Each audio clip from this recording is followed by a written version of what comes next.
We're going to take a look at some architecture here in Paris. It's finally springtime. There are flowers in bloom, blue skies, warm temperatures, everything perfect for strolling along the city streets or the banks of the Seine.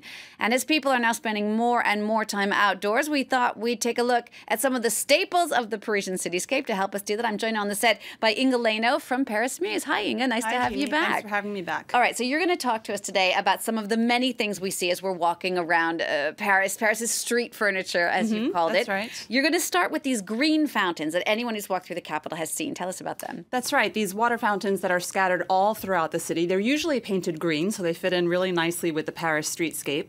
And as elegant and delightful as they are, they're actually a reminder of a rather dark hour in Paris's history, that of the Siege of Paris, which followed just on the heels of the Franco-Prussian War.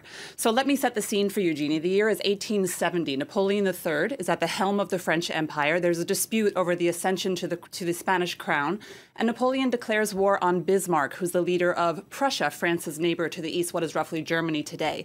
And France is going to lose that war, a devastating defeat for the French at the Battle of Seine. On September the 2nd, 1870, France has to pay a crippling war indemnity to Prussia and cede two of her most beautiful and prosperous provinces, Alsace and Lorraine. And as if that weren't bad enough, Bismarck decides to really teach the proud French capital a lesson, and he orders his Prussian troops to lay siege to the city of Paris. So imagine it, we're in the late 19th century, Paris is a sophisticated and modern city, and all of a sudden it's cut off from communication with the outside world, her supply of coal, and it happens to be a very harsh winter that year, and her supply of food and clean drinking water. So is that how our pretty fountains come in? So this is where our fountains come in. That's right. We call them Wallace fountains, and you may have noticed that Wallace is not a very French-sounding name. In fact, it refers to a certain Sir Richard Wallace, a wealthy Englishman who lived in Paris during the siege. In fact, he lived in Paris most of his life, and he witnessed the suffering of his fellow Parisians, and he sort of vowed never to see his beloved city go in need or in want again. And so he donated to the city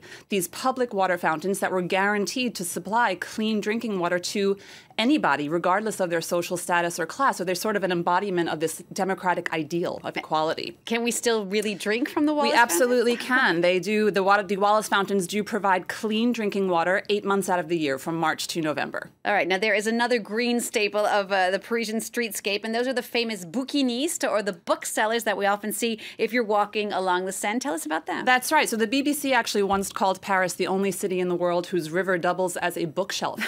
These bouquinistes, as they're called, are these Riverside booksellers. It comes from the French word bouquin, which means book, and they have been around for a long time. Their history goes back to the 16th century, and business was always booming for these bouquinistes in a society where literacy was fast becoming the norm rather than the preserve of a privileged elite. And they also gained a sort of reputation throughout history for supplying sort of underground literature that was considered subversive to the prevailing authorities. And business boomed after the Revolution as well, when whole libraries were seized from the aristocracy, flooding the market with books. And today there are about 250 bouquinistes operating in the city. And if Balzac is not your thing, you can also buy some souvenirs from the bouquinistes or postcards. They're also selling rather more than secondhand and antiquarian books souvenirs as well. Yeah, we can see there's some of the pictures of those bouquinistes and their green box shelves that open up as you go by. All right, now we've talked about the bouquinistes, we've talked about the Wallace fountains. There's another staple of the Paris cityscape that you wanted to talk about, which I think everyone who's come to Paris has seen, and those are those beautiful metro stations the entrances to the metro stations that That's right. So the metro actually arrived in Paris in the year 1900. This is one of the years that the World's Fair is held in Paris. And imagine what an exciting thing that must have been, this new and modern means of transportation at the disposition of Parisians. But it was also a little bit scary, because early 20th century electric lighting was not exactly what it is today. So people had to sort of descend into these dark tunnels to take the metro, and so a lot of people sort of, opted out. So in order to attract people to the metro, Paris set out to make the only part of the metro that's visible at street level, the entrances, attractive. And probably the most beautiful in Paris, some of them are actually artworks in and of themselves, and they're done in a style that we call Art Nouveau, which actually means new art, and this is an international movement in art architecture and the decorative arts that wants to sort of close the gap between the everyday and art, make utilitarian functional objects things of beauty. And I think a metro entrance is a great example of that, because thousands of people rely on the metro every day to get to wherever it is that they need to go. And they're made out of the stuff of the Industrial Revolution, like our Wallace fountains, like our bouquiniste, but rendered in these sort of beautiful, curvaceous, sinuous lines with motifs from nature. It's true, and we can see again some of those beautiful pictures right there, as well as the elegant writing. I love the way they write. Metropolitain, exactly. So Metro beautiful. For short, yes. So they're painted green as well, That's like right. our Wallace fountains. But Yep. I know you were telling me, or you were saying before, that the Wallace fountains are usually green. There are some that aren't green? Yes, you're a keen listener, I see, Jeannie. That's right. So they're usually green, but in fact, there are a couple of renegade Wallace fountains out there.